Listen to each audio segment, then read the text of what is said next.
Good day mga boss, ang project ko ngayong araw ay isang rosary tattoo. Ito po yung ating mga client. Bali nagpa-schedule po yung mga client natin ngayon at buti na lang at wala akong naka-schedule na client for today. Kaya isiningit ko na po itong ating mga madam at isinet ko na ngayong araw. Yan, bali mga boss, ang ginawa kong banat dito sa tattoo ng ating madam ay freehand dahil kayang-kaya naman po siyang i-drawing sa freehand. Hindi na po natin kailangan gumamit ng stencil o thermal paper para lang may susundan tayo sa design ng ating madam. Kaya sa mga baguhan at sa mga nagsisimula pa lang dyan na magtato ay mas maganda pong aralin po muna natin ang freehand bago po tayo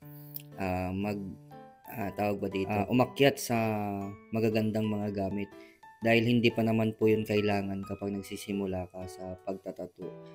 Kailangan mo muna po siya talagang aralin dahil hindi naman po natin masasabi kung yun talaga yung para sa'yo na trabaho. Dahil meron dyan mga ibang newbie artist na bigla na lang tumitigil pagkatapos ng mga ilang buwan na nagsawa na sila o wala silang mga client, ganun.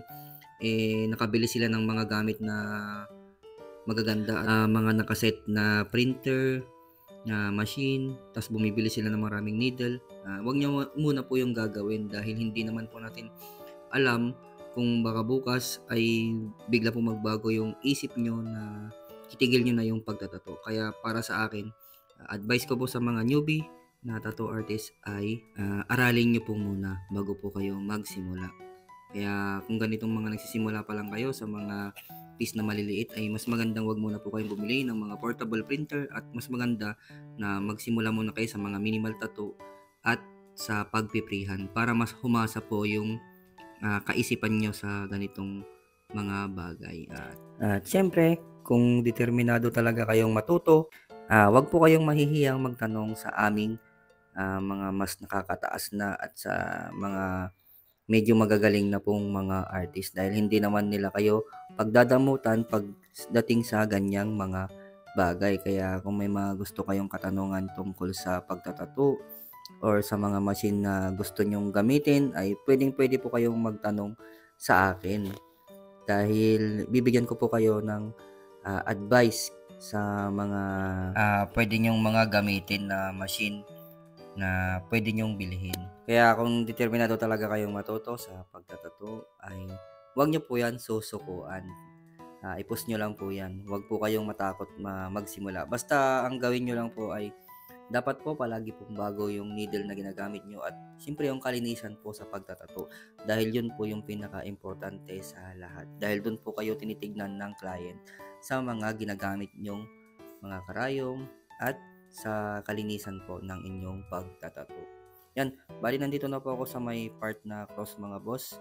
Halos patapos na rin po ako at inabot lang po ako dito ng mahigit 42 minutes dahil nagprehan po kasi ako kaya medyo natagalan po ako sa pagtatato.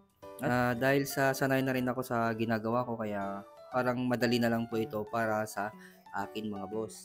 Dahil pag gumamit pa ako dito ng printer ay talagang tatagalan pa ako dahil mag-i-edit pa ako kaya ginawa ko na lang ay freehand na lang mga boss. Hindi na ako nag-print. Mas madali na kasi kapag freehand na lang dahil may pepesto mo ng maayos yung ginagawa mong tattoo kapag freehand at alam mo yung size na gagawin mo kaya hindi mo na kailangan mag-print kapag ganitong mga bibilis lang na mga design na kayang-kaya naman na gawin. So, bali dito mga boss ay relax na relax po yung ating madam. Bali dyan nagla-live pa po yung ating madam. Kaya parang wala lang po sa kanya yung sakit na nararamdaman niya. Kaya pa-easy lang po yung ating madam. Kaya ito na po yung finished product mga boss. A total of 42 minutes yan. Halos 42 minutes po ang inabot ng tattoo rosary ng ating madam. Yan, sa mga gusto pong magpatato dyan, i-message nyo lang po ako sa aking Facebook page at huwag nyo pong kalimutan na i-follow, i-like at share ang aking mga video. Maraming salamat!